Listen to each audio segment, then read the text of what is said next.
Home Project. A Lantern DIY series. The contents of this blog and/or video is for educational and entertainment purposes only.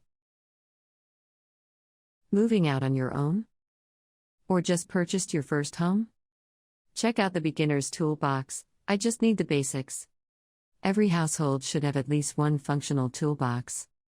When it comes to simple repairs or small do-it-yourself jobs around your home, a butter knife can only go so far.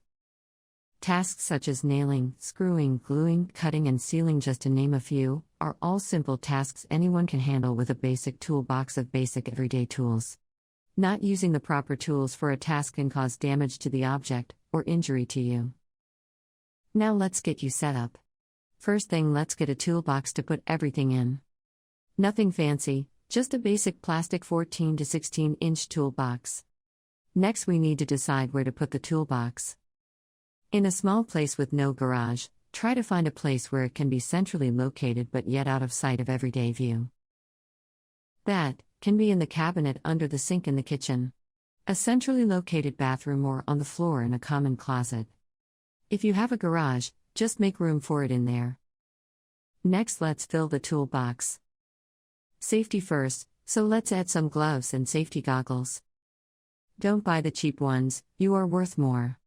Remember, you want these tools to last and be in good shape for when you need them. You are going to be handling tools with these on, right? Next, let's add a set of standard size basic screwdrivers.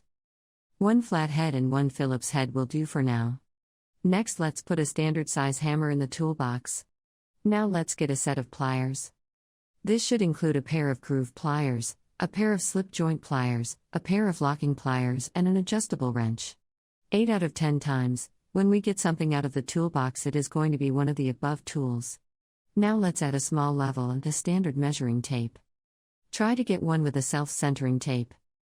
The bottom measurements show the midpoint of any measurement. Now for the cutting tasks, let's add a utility knife and a pair of heavy-duty multi-purpose scissors. Next, a very small ratchet set and a battery-powered drill with a small bit and driver set. Okay, that is enough for now. Remember, we are beginners, not home pros. Let's round this out with a pencil and small pad, a permanent marker, basic white glue, a small tube of sealant or caulk, and a small set of Allen wrenches.